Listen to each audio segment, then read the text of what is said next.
I've been reborn. Back to the very day I divorced my wife, Willow Grace. In my previous life, she signed it coldly, her eyes looking at me, like staring at some worthless trash. But this time, when I pushed the divorce agreement in front of her, her eyes welled up red, and she tore the agreement to shreds without hesitation. I pushed the pre-printed divorce agreement right in front of Willow Grace. Sign it. In my previous life, right here. This woman didn't even bother to glance at me. She signed her name with bold, flowing strokes, then told her assistant to kick me out, like discarding some trash. And me, Victor Hayes, a worthless live-in son-in-law of the Willow family. That was the label the entire upper class in Cloud City slapped on me. And the one who gave me that label was none other than my wife right in front of me, Willow Grace. She wore a exquisitely tailored white suit, her long hair pinned up high, revealing her slender swan-like neck. That face, beautiful enough to captivate the world, showed not a trace of emotion. The implication in her gaze could freeze the entire atmosphere around us. I once thought that if I just tried hard enough, I could warm this block of ice. But 3 years of marriage brought only endless indifference and humiliation in return. She looked down on me. From the bottom of her soul, she despised me. The whole world knew it. It wasn't until just before I died that I learned. It turns out, she always had a white moonlight in her heart, and I was nothing but a shield for her to deal with the family's arranged marriage. Reborn in this life. Wow. I'm tired, disheartened. I just want to escape all of this quickly, then find a place with beautiful mountains and rivers to brew wine. Exercise. Live the leisurely life I've always dreamed of. I watched her quietly, waiting for her to decisively sign it, just like in my previous life. But 1 second, 2 seconds, 10 seconds passed, and Willow Grace still didn't move. Her eyes, usually calm as autumn water, were now staring right at me, swirling with emotions I couldn't fathom: shock, pain, and utter panic. I frowned. Was I seeing things? Willow Grace, take a good look at the divorce agreement, I reminded her. I even tapped my knuckles on the table. You're free now. You can go find your white moonlight. White moonlight, she murmured, her face instantly drained of all color. The next second, she did something that left me gaping.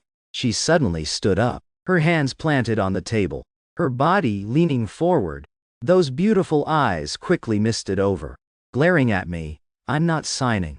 Her voice trembled and rasped, as if choked from deep in her throat.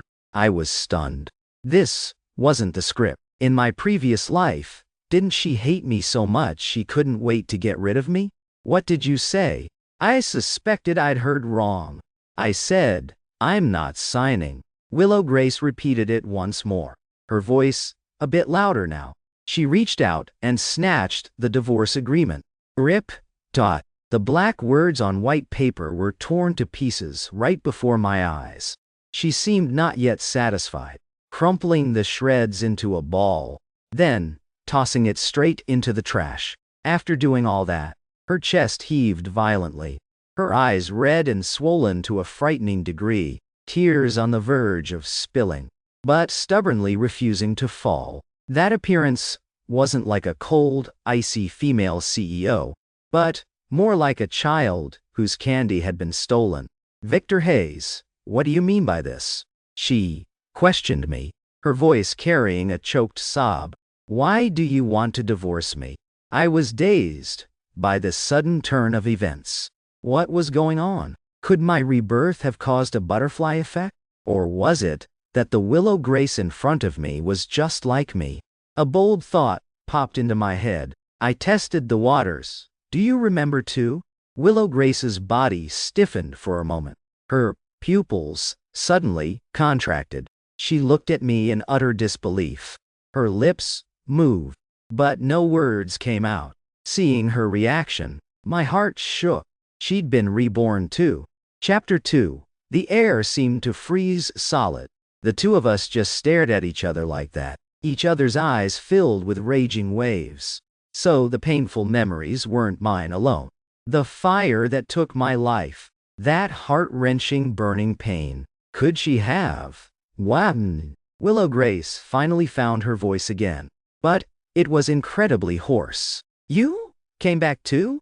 I nodded, my emotions complicated to the extreme. What game was heaven playing with me, letting me be reborn, but bringing back the woman I wanted to escape from most? Getting my affirmative answer, Willow Grace seemed drained of all strength. Her whole body staggered and collapsed into the chair. She bowed her head. I couldn't see her expression clearly. I could only see her hands clutching the hem of her clothes, her knuckles white from gripping too hard. The office sank into a deadly silence. I didn't know what to say.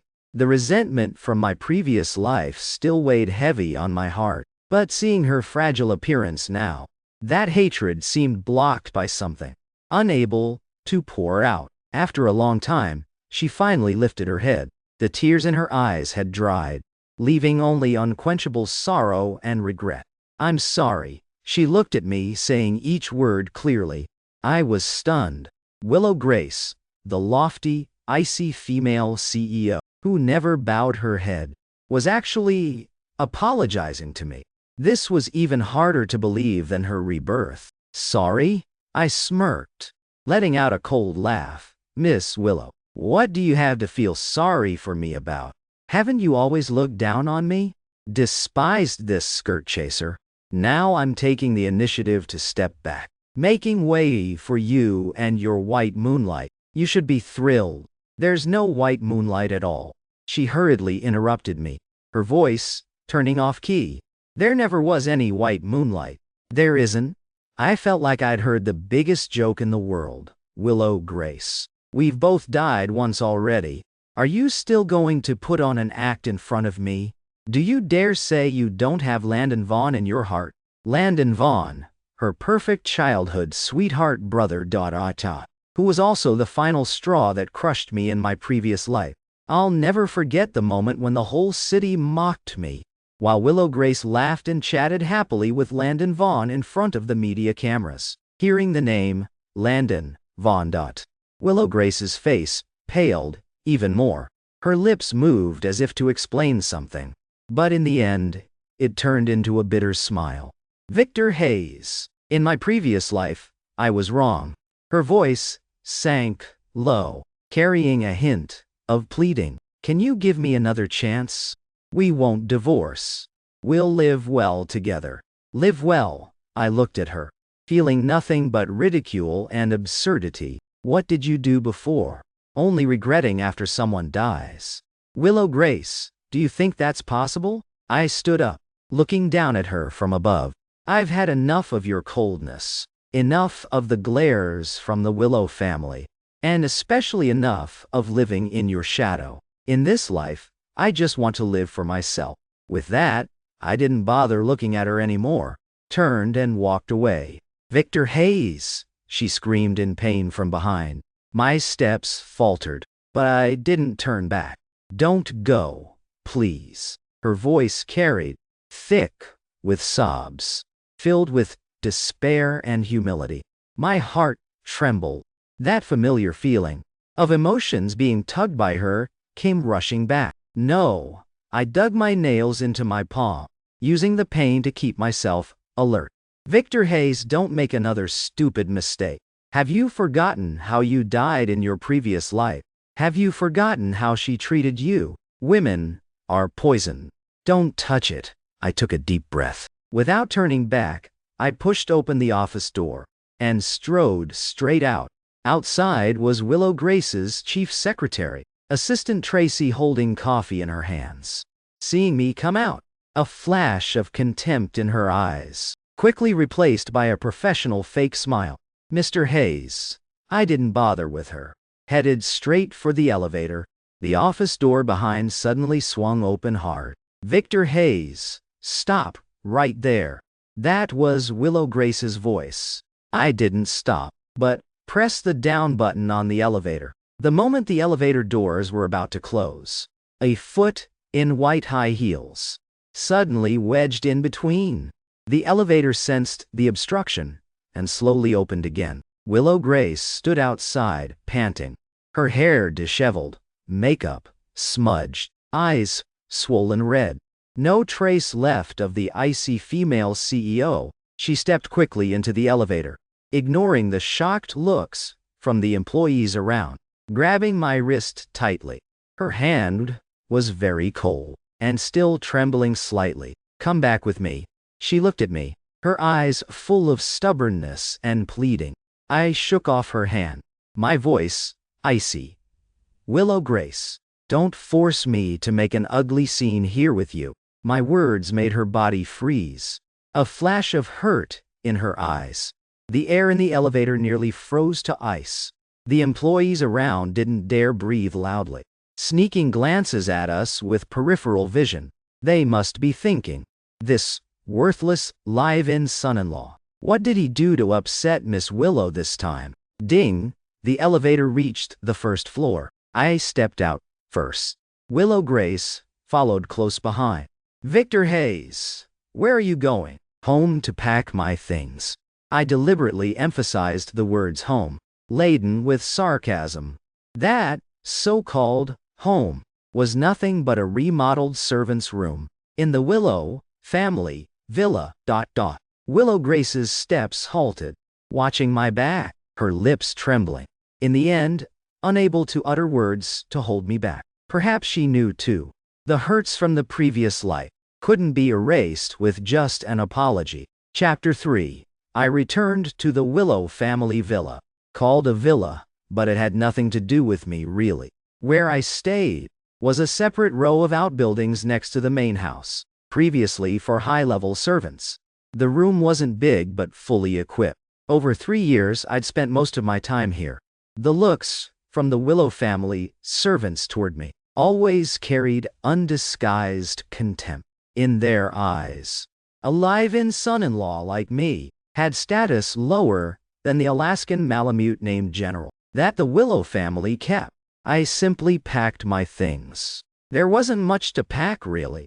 A few changes of clothes, an old phone used for years, and a few books on brewing wine.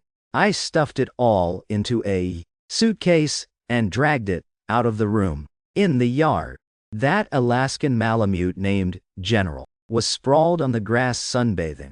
Seeing me come out, it lazily lifted its eyelids to look, then closed them again. Toward me, its nominal male master. It didn't even bother to wag its tail. I let out a self-mocking laugh, dragged the suitcase, preparing to leave. Just then, a bright red Ferrari supercar zoomed into the yard with a beautiful drift, stopping right in front of me. The door opened.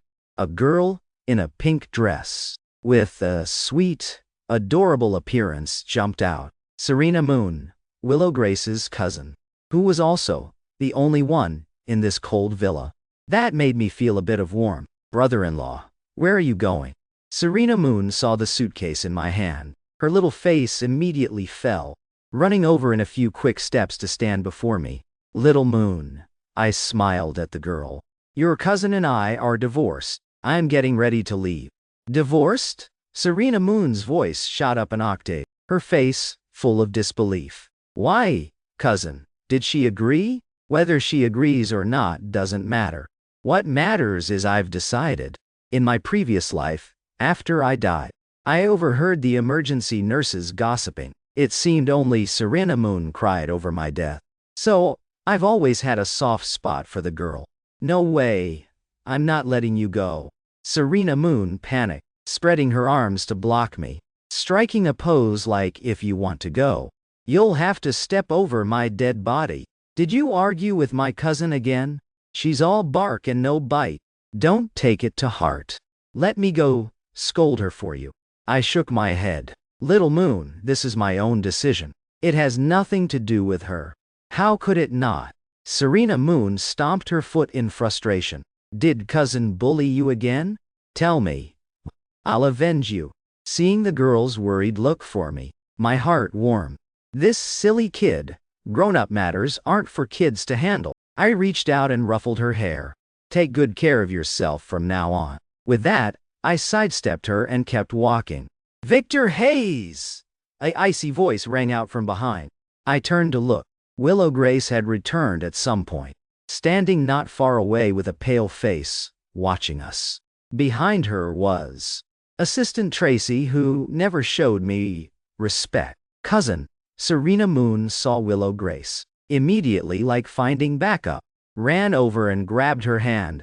Cousin, talk to brother-in-law, quick. He wants to divorce you. He wants to leave this house. Willow Grace's gaze landed on the suitcase by my feet. Her eyes darkened. She took a deep breath and walked toward me.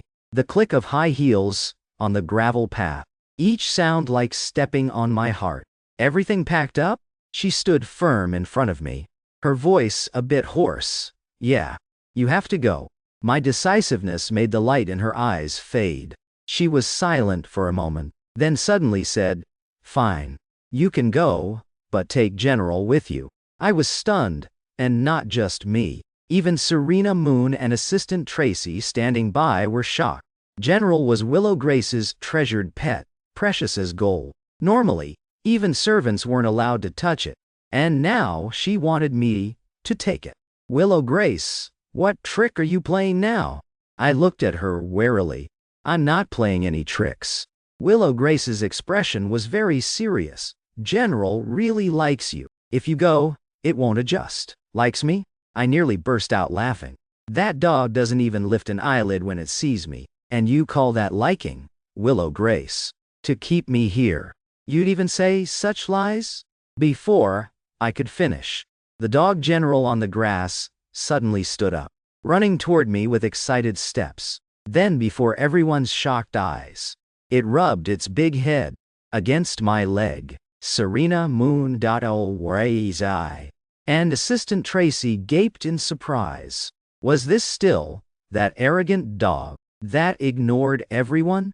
See, I wasn't wrong. The corner of Willow Grace's mouth curved into a barely noticeable smile. I looked down. I looked down at the big dog, so enthusiastically in front of me. My mind a chaotic mess. What the hell was wrong with this world? Chapter 4. In the end, I couldn't leave. Not because of Willow Grace, nor because of Serena Moon, but because of that dog named General. It bit down hard on my suitcase, striking a pose like you can go, but the suitcase stays. I tried reasoning with it. It barked woof woof twice, indicating it didn't understand. I tried pulling hard, but its bite strength was incredible. I nearly got dragged away by it. I was sweating buckets from exhaustion. That dog was still eagerly facing off with me. Serena Moon stood by giggling, even pulling out her phone to snap photos, saying she'd post them on social media. Titled, Fierce Dog Battles Live-In Son-in-Law. What on earth for? I was so mad I wanted to bash my head into tofu and die. Willow Grace stood to the side quietly watching, saying nothing. Her eyes very complex, with helplessness, guilt, and a hint of fondness. I must have been seeing things. Finally, I declared surrender. Fine. I'm not going. Let go! I yelled at General. Miraculously, as soon as I said it, General immediately released its grip, then wagged its tail, happily running to Willow Grace's feet, lifting its head like claiming credit. Willow Grace squatted down to pet its head, whispering something. I was too far to hear clearly, but I saw her smile. That smile was very faint, but, like a ray of winter sun, instantly warming her icy face. I stared, a bit entranced. Married 3 years. I'd never seen her smile like that. Seriously, brother-in-law, stop staring. Your eyes are about to fall out. Serena Moon came close, elbowing me, winking and saying, My cousin's pretty, right? I snapped back, my old face reddening, stubbornly replying, Just average. Beef, saying one thing but meaning another. Serena Moon pouted, then lowered her voice to me, Brother-in-law, don't think my cousin's always cold as ice. She actually cares about you a lot. Cares about me? I felt like I'd heard a joke. What does she care about? Whether I got scolded by the Willow family today, or if my allowance this month is enough. No way. Serena Moon hurried. You know last time you caught a cold and had a fever? It was cousin who went to the kitchen to cook porridge for you, and that rare edition wine brewing book set you like. It was cousin who pulled so many strings to bring it back from abroad for you. She's just not good at expressing it. I was stunned. Was that true? Why didn't I have any impression? I only remembered last time I had a 102-degree fever. Called her. She coldly said in a meeting and hung up. And that book set. I always thought I'd scrimped and saved to buy from a used bookseller. Could it all have been a misunderstanding? No, impossible. The pain from my previous life was so real. How could it be a misunderstanding? It must be this kid, Serena Moon, got bought off by Willow Grace, deliberately saying this to trick me. Little Moon, you don't need to speak for her. I interrupted the girl. Between her and me, it's not something a few bowls of porridge or a few books can fix. With that, I ignored the girl, dragged the empty suitcase back to my small room. General wagged its tail, trailing behind me. I shut the door, leaving it outside. It whined twice at the door, like a pitiful, abandoned child. I ignored it, lying on the bed, my mind in turmoil. Willow Grace's tears, Serena Moon's words, and General's unusual behavior. All of this deviated hugely from my memories of the previous life.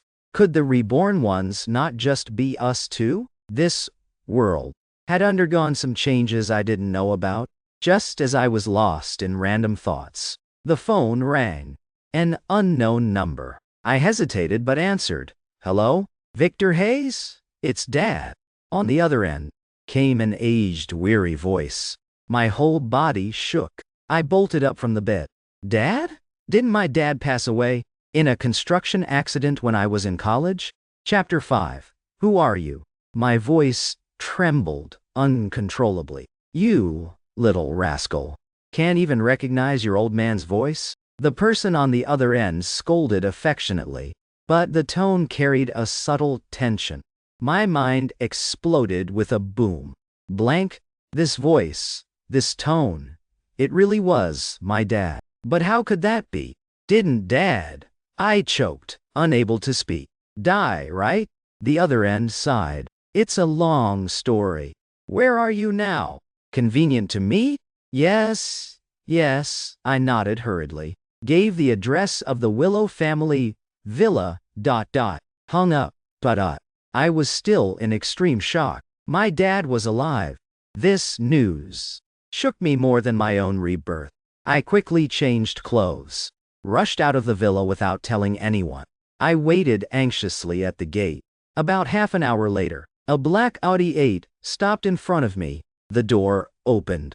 An old man in a black Zhongshan suit, gray hair but still spirited, stepped out. Seeing him, my tears couldn't be held back and streamed down. Dad! I rushed over and hugged him tight. Still, that familiar breath with a faint tobacco smell. You little rascal, how old are you now? Still, crying like a baby. My dad patted my back, his eyes a bit red too. Dad, what on earth happened? Back then, didn't you? That incident is hard to explain in one go. My dad pulled me to sit on a stone bench by the road. Back then, it wasn't an accident. But I offended someone.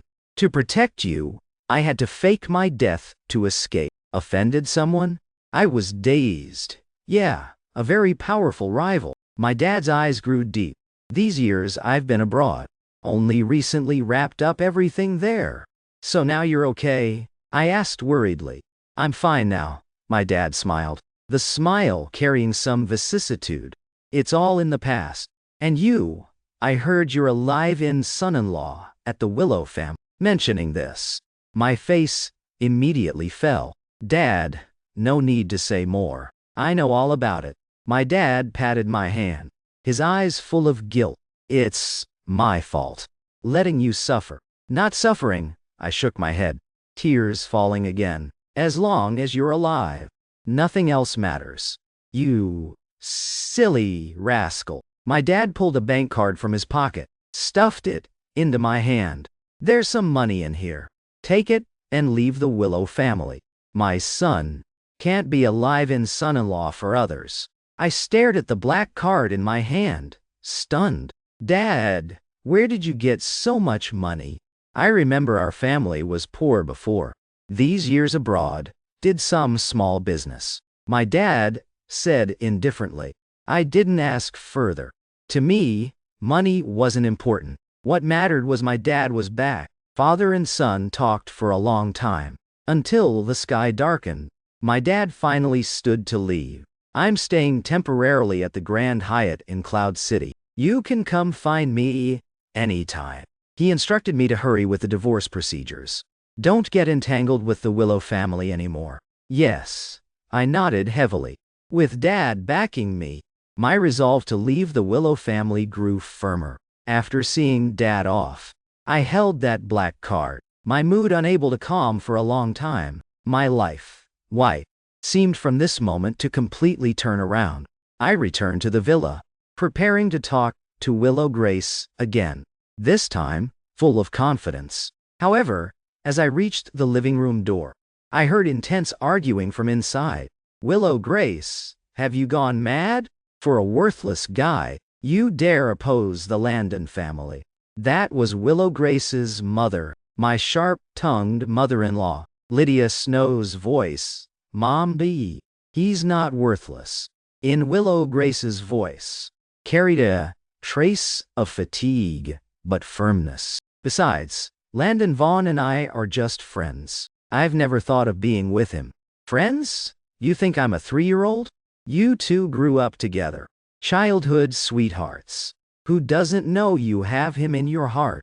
If not for Grandpa insisting back then on you recruiting a live-in son-in-law, for good luck, you'd have married into the Landon family long ago. That's all in the past. Now I'm Victor Hayes's wife. I just want to live well with him. Live well. Just relying on that worthless guy with no job. Lazing at home all day? Grace? Wake up. He's not worthy of you. Only Vaughn is worthy of our Willow family's daughter. Enough! Willow Grace suddenly raised her voice, carrying a hint of hysteria. I won't allow you to talk about him like that. He's my husband. The living room immediately went silent. I stood outside the door listening to the dialogue inside, my heart a mix of emotions. In my previous life, Lydia Snow had said similar things. Back then, Willow Grace just listened coldly, without a word of rebuttal. But now, she was actually arguing with her mother for me. What on earth was wrong with this woman? Chapter 6. I didn't go in. Eavesdropping wasn't my hobby, but at that moment, some force made me want to know what Willow Grace would do next. The silence in the living room didn't last long.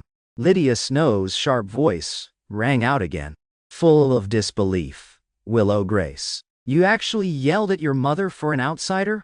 I'm your mother. Say that again. Victor Hayes isn't an outsider. He's my husband. Willow Grace's voice regained calm, but radiated unshakable resolve. Before, I was wrong. From today on, I'll treat him well. So please, Mom and Dad, and everyone in the family, respect him a bit. Respect a worthless guy living off our Willow family. On what grounds does he deserve respect? Lydia Snow sneered. Just on the grounds that he's my man, Willow Grace's. This sentence Willow Grace said decisively, bold and weighty. I stood outside the door. My heart skipped a beat. My man, Willow Grace's. This sentence from her mouth. Well, how could it have such impact? You've really been possessed. Lydia Snow was so angry she couldn't speak. I don't care. You must divorce that worthless guy immediately. Then prepare to get engaged to Vaughn. I've already sounded out the Landon family. I won't divorce. Willow Grace's tone remained flat as ever. As for Landon Vaughn, I'll explain it to him myself. Mom, I'm really tired. I want to rest now. With that, I heard a series of footsteps. It seemed Willow Grace was heading upstairs. "Stop right there," Lydia Snow shouted from behind. "Willow Grace, die. If you dare defy me for that worthless guy, then I'll act as if I don't have a daughter like you." The footsteps paused for a moment. My heart tightened. I unconsciously held my breath.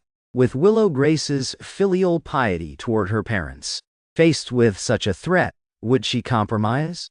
A few seconds later, I heard her clear but firm voice. "As you wish." With that, the footsteps sounded again, growing fainter. In the living room, only Lydia Snow's heavy panting remained, and the crisp sound of porcelain shattering. I quietly turned and went back to my small room. My heart felt like a bottle of mixed flavors overturned. I couldn't quite describe the feeling. Touched, maybe a little. This was the first time Willow Grace had openly confronted her family for me.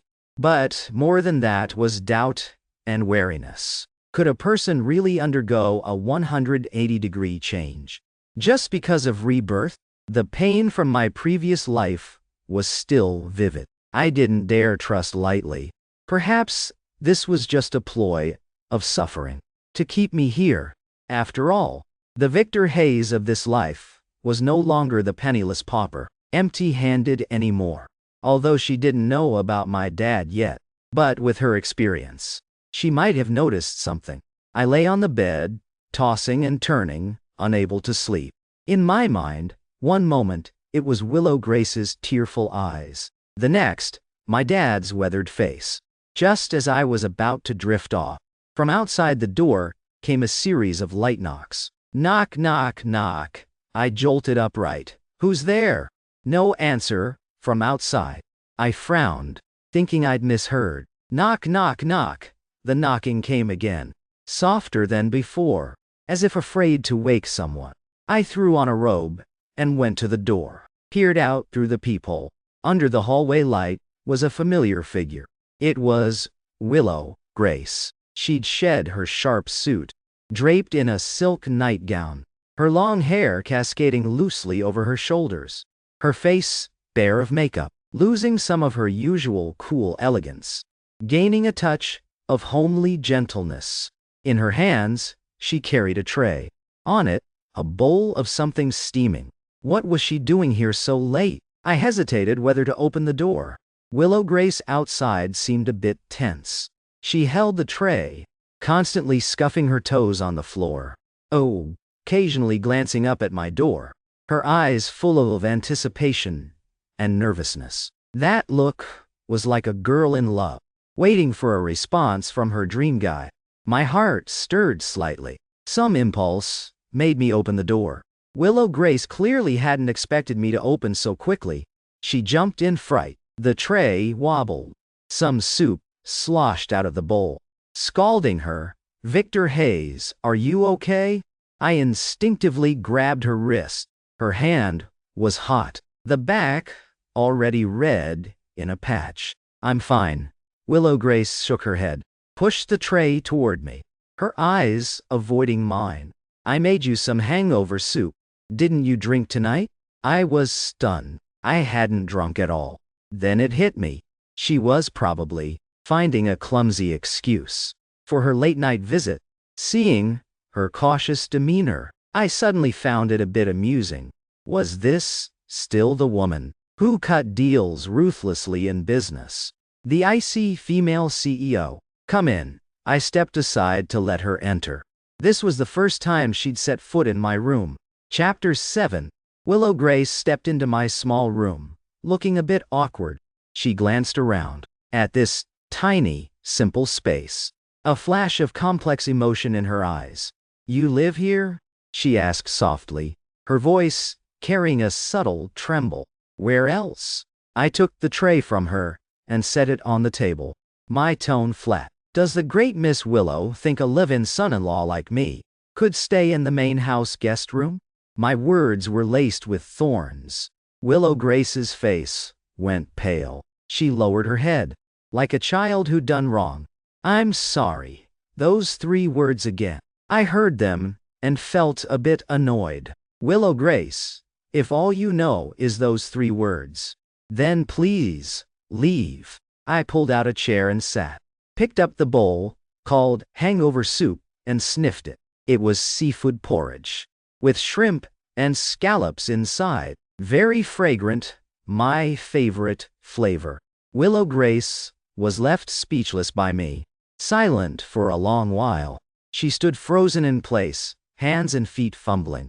That pitiful look made the nameless fire in my heart subside again. Sit. I pointed to the chair opposite.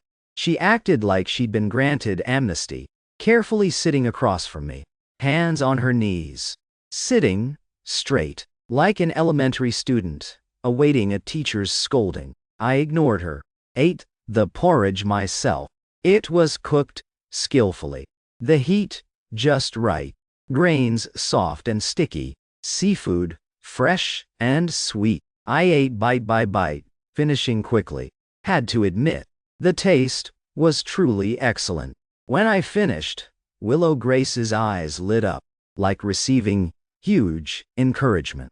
Good? She asked tentatively. Not bad. I set the bowl down, wiped my mouth, tone still flat, but only I knew. My heart was no longer as calm as it appeared. Serena Moon's words echoed in my mind. Could the porridge I ate, when sick before, really have been cooked by her own hands? Victor Hayes. Willow Grace mustered courage and looked up at me. Can we talk? About what? How your mom called me worthless today. Or about Landon Vaughn, your childhood sweetheart. I leaned back in the chair, arms crossed, assuming an interrogating pose. Mentioning Landon Vaughn Dawn, Willow Grace's eyes darkened. He and I really have nothing. She explained softly. In my previous life, the reason I got close to him was because I thought you didn't like me. I wanted to make you angry. Make me angry. I nearly burst out laughing. Miss Willow, aren't you overestimating yourself? You think I'd care? My words like a dagger, stabbing deep into her heart.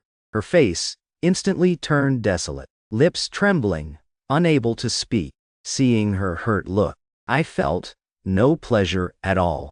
Instead, a bit reluctant. Damn it. I cursed myself inwardly. Victor Hayes. Since when did you become so soft-hearted? All right, it's late. Go back. I stood up to show her out. I feared if I stayed with her longer, the psychological barrier I'd barely built would collapse. Willow Grace didn't move. She looked up at me with red-rimmed eyes, her voice pleading, Victor Hayes, don't drive me away, okay? With that, she suddenly stood, hugging my waist tightly from behind. My whole body stiffened, her face pressed against my back, warm breath through the thin pajamas, seeping into my skin. I could clearly feel the softness of her body, and that slight tremble, a familiar scent, making my heart race, wafted into my nose. It was her signature, clean wood, fragrance. I felt my body react immediately. Damn, this body was still too young, too honest. Willow Grace, let go. I tried to struggle, my voice a bit off-key. No, she hugged tighter, burying her face in my back, choking out. Victor Hayes, I know I was wrong before. Terribly wrong. Hit me, scold me, treat me however you want. Just, please don't leave me. Her voice carried thick sobs, warm tears soaking through the pajamas, drenching my back. My heart was in chaos. Chapter 8. In the end, I couldn't push her away. Or, perhaps, deep down I didn't want to push her away at all. I stood rigid, letting her hug me from behind, feeling her warmth and tremble. Neither of us spoke. In the room, only her suppressed sniffles, and our heartbeats. I don't know how long passed. Her crying gradually stopped. Victor Hayes, she spoke softly from behind. Do you remember our first meeting? I paused briefly. Our first meeting. It was the day before we registered our marriage, in Old Man Willow's study. Back then she wore a white suit, like an arrogant queen, coldly telling me, I don't care what your purpose is in marrying me. You'd best behave yourself. Don't harbor any unworthy illusions. Back then I'd just lost my dad. Dirt poor. Faced with her warning, I could only nod humbly. Remember, I replied indifferently with 2 words. Then do you remember what I said then about liking quiet? Remember, then do you know why I like quiet? I frowned, not knowing what she was up to. Because, she paused, her voice lowering, because I can hear your inner thoughts. What did you say? I abruptly turned around, looking at her in disbelief. She jumped from my turn, instinctively, stepping back, but her arms still held me, not letting go. I can hear your inner thoughts, she repeated once more, her eyes utterly serious. From our first meeting I could hear them. My head boomed, completely dazed. She could hear my inner thoughts. What absurd setup was this? No wonder. In my previous life, I always felt she could see through my mind. No wonder every time I inwardly cursed her, her face grew colder. No wonder whenever I inwardly praised her beauty, her ears turned oddly red. So it all wasn't my imagination. So everything I thought in my previous life. I spoke with difficulty. Yeah, I knew it all. Willow Grace nodded, a bitter smile on her face. I knew on the surface you were respectful and polite to me, but inside you cursed me as an emotionless ice block. I knew you secretly nicknamed me the exterminating nun. Why? My old face instantly flushed red. Done for. A massive social death scene. I also knew. Willow Grace's face reddened too, her voice tiny as a mosquito. Every night you secretly thought about. She didn't continue. But that shy expression said it all. I just wished for a hole to crawl into. Heavens, what on earth did I think about in my previous life? All that nonsense. She heard it all. My lifetime image shattered. So I looked at her, suddenly realizing an even graver issue. In your previous life, you clearly knew what I was thinking. Why still treat me so coldly? You clearly knew I liked you. Toward the end, my voice dropped low. Yes. In my previous life, I liked her, though I cursed on the surface. But deep down, I truly liked her. Liked her beauty. Liked her independence. Liked her serious work demeanor. It was just that affection, worn down to nothing by her coldness and arrogance. Hearing my question, Willow Grace's eyes reddened again, because I was afraid. She lowered her head, her voice full of regret. From childhood, I was raised as an heir. My mom told me emotions are weaknesses, burdens. I didn't dare. I didn't dare return your feelings. I feared I'd lose myself. Moreover, back then I thought you liked me only for my status, for my money. I feared it wasn't sincere. Her explanation made my heart ache sharply. So behind that icy shell, what was protected was such a fragile, sensitive heart. Then what about Landon Vaughn? I still asked the question I cared most about. He and I are really just friends. Willow Grace hurriedly explained. In my previous life, I got close to him, partly to make you jealous, partly to use him to help you. Help me? I was stunned. Willow Grace nodded. Back then, didn't you want to open your own winery? But you had no startup capital, no connections. The Vaughn family runs hotel chains. I thought if he could help you, your winery would quickly find outlets. So I pretended to have feelings for him, to get him to invest in you. But I didn't expect you'd misunderstand, nor that things would escalate like that. Toward the end, she sobbed uncontrollably. Seeing her tears streaming, my heart, a jumble of emotions. So, the thing I hated my whole life, the truth, was like this. What I thought was betrayal was actually her clumsy protection. What I thought was coldness was actually her timidity and disguise. This silly woman. I reached out, gently wiping the tears from her face. Her body stiffened. Lifting her head, looking at me with tear-blurred eyes. Victor Hayes. Have you forgiven me?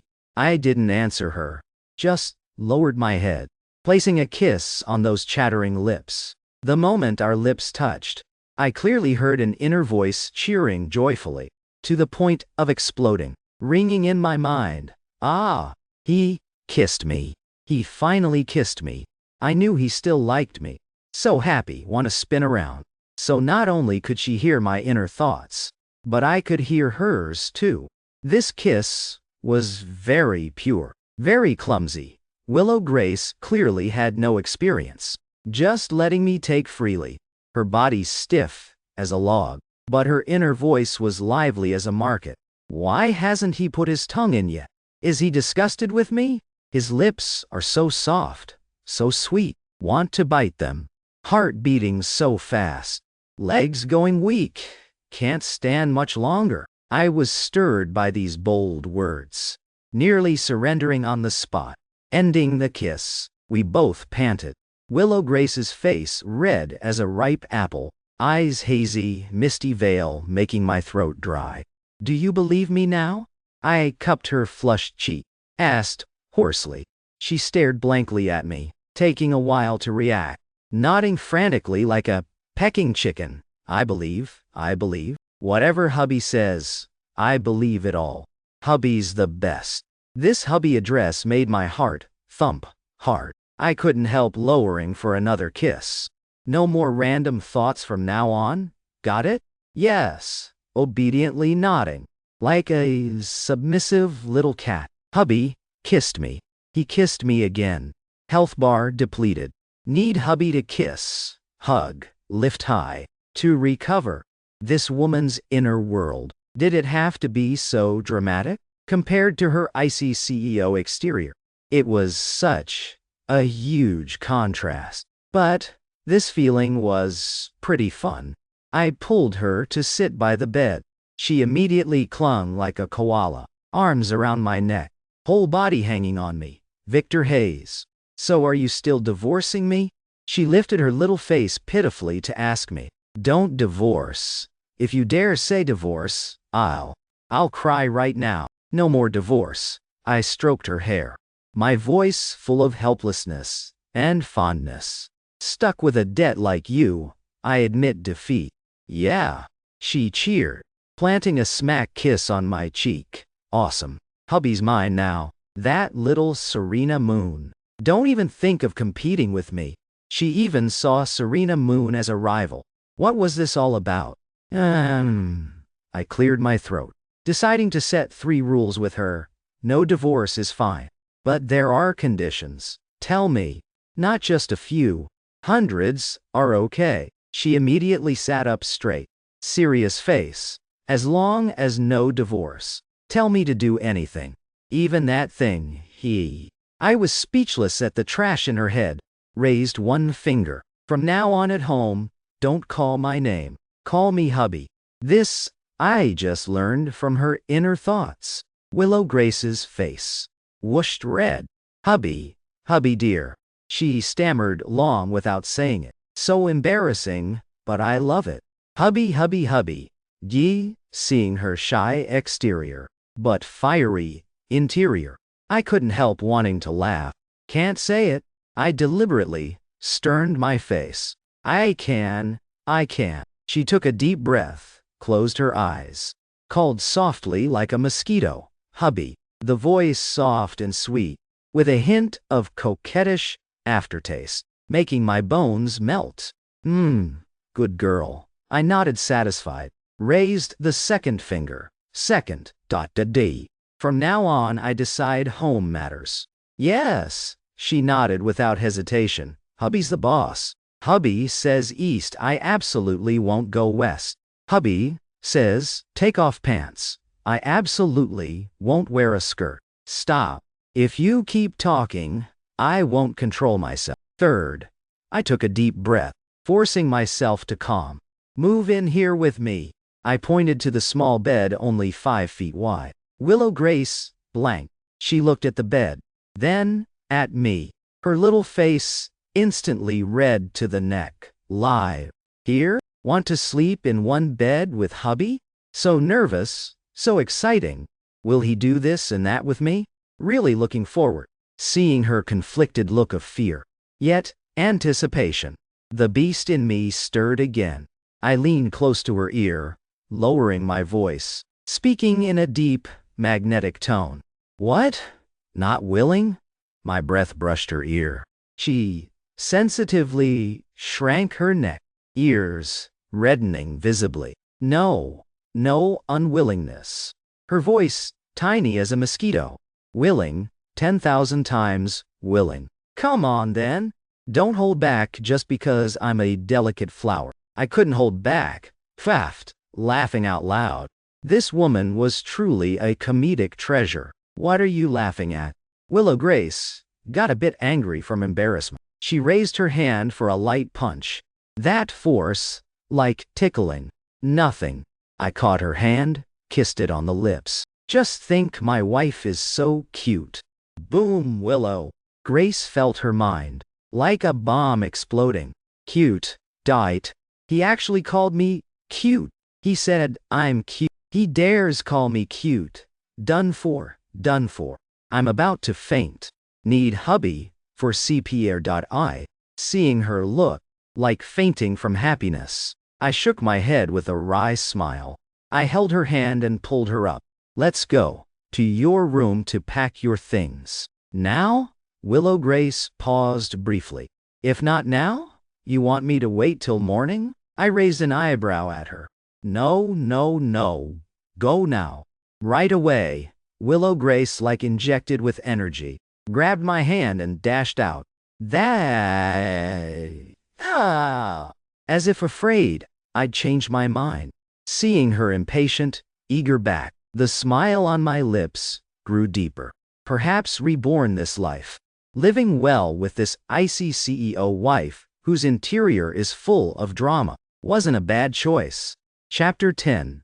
Late night, the main Willow house. Willow Grace's bedroom. This was my first time in her room. The whole room decorated in cold black, white, gray tones. Simple to the extreme. Compared to my outbuilding room, 10 times larger, but no sense of human warmth. This fit perfectly with how she made me feel in my previous life. Cold, empty, 1,000 miles from others. I have a lot of stuff. Maybe move tomorrow? Willow Grace stood at the door, a bit shyly saying. In her room, besides bed and wardrobe, most were all kinds of documents and books. In a huge dressing room, hung full of suits and gowns in various styles. Hardly any brightly colored clothes. No problem. I'll help you. I took off my jacket and started. Willow Grace saw and hurried over to help. One handling clothes from the closet. One packing into suitcases. The atmosphere a bit subtly quiet. Willow Grace held a pile of clothes. Hesitated long. Finally couldn't hold back. Hubby, your dad, he's back? My packing hands paused. How did I know his dad is back? Then, I can't let him go, even more. What if his dad dislikes how I treated him before, and makes him divorce me? No way. I must perform well. Make his dad like me. So she was worried about this. I found it a bit funny inside. But, face unchanged. Yeah, he's back. So dad, what kind of person is he? Easy to get along with? She asked carefully. What does he like? Cigarettes, wine, tea, antiques, or calligraphy? Tomorrow I'll prepare right away. Must make father-in-law happy. Seeing her facing the enemy look, I suddenly wanted to tease her. My dad, I deliberately drew out, has a bad temper. Especially hates anyone who treated his son badly. Willow Grace's face, whoosh, went pale. Done. Dead for sure. I treated him so badly before. His dad definitely won't like me. What to do? Should I go beg forgiveness now? Seeing her panicked, about to cry. Finally, I couldn't hold back laughing. Just kidding. I reached out and pinched her cheek. My dad's kind. You don't need to be tense. Willow Grace stared blankly at me. Took a while to realize she'd been tricked. She glared angrily. Cheeks flushed red, looking truly cute. You're so mean. She raised her hand for a light punch. I caught her hand, pulled her into my arms smoothly. Even if I'm mean, I'm your hubby. I lowered for a light kiss on her lips. She instantly stopped being mad, obediently leaning on my chest, corners of her mouth uncontrollably curving up. Hubby hugged me, kissed me too. Love it. If he were a bit naughtier, that'd be great. In this woman's brain. Couldn't she think something wholesome? We joked around, taking over an hour to finish packing her things. 2 huge suitcases, stuffed with basically all her daily items. Inside, let's go, my dear wife. Back to our little nest. I easily carried a large suitcase in each hand. Winked at her. Willow Grace trailed behind like a little tail. We one in front, one behind. Boldly walked out the main house, toward the outbuilding. On the way, met the family butler. The butler saw me carrying Willow Grace's suitcases, and Willow Grace nestled like a little bird behind me. His eyes nearly popped out. Young miss, what are you? I'm moving in with Victor Hayes, Willow Grace declared casually, but her tone carried a subtle boast. The butler gaped, completely stunned, seeing the butler's ghost-seeing expression. Inside, I felt really satisfied. Let you all who looked down on me before. Now your young miss is mine. Back to our little nest. I arranged her things one by one. The originally simple room, now with these feminine items, instantly became much cozier. Done. All set. I dusted my hands, looking at the room like new owl, nodded, satisfied. Willow Grace stood by watching it all, her eyes a bit red again. Thank you, hubby. She came over and hugged me from behind. Thank what? We're husband and wife, aren't we? I turned and held her in my arms. So happy. Is this the feeling of family? Hearing her content inner voice, my heart softened too. It's late, time to sleep. I patted her back. She let go, went to the bed, lifted the blanket and slipped in, then patted the empty spot beside, opened her sparkling eyes wide at me, those eyes full of anticipation and invitation. I felt my throat instantly dry. Tonight was destined to be sleepless. I took a deep breath, went to the bed and lay beside her. As soon as I lay down, she clung like an octopus, legs naturally over mine, her small hands restlessly roaming my body. Hubby, your figure's so nice, she whispered breathily in my ear. Got an 8-pack. As she spoke, her hand slipped under my pajama hem, stroking back and forth on my firm abs. My whole body stiffened, feeling blood rush to a certain unspeakable part. Wow, really hard. Hand feels so good. This woman was playing with fire. I grabbed her mischievous hands, flipped and pinned her under me, voice hoarse and strained. Willow Grace, do you know what you're doing? She jumped from my sudden move, but right after, her face showed a smile that could topple nations. She wrapped her arms around my neck, initiatively arching up to kiss my Adam's apple. She licked her lips, eyes dreamy, voice full of allure. I'm seducing you, hubby. The last rational string called gentleman in my brain snapped with a ping. Forget it. Reborn once, why play the upright gentleman? Tonight's spring scenery blooming. Such good timing. How to waste it? I lowered my head and kissed her deeply. Outside the window, the moon hung thick, while our story had just begun.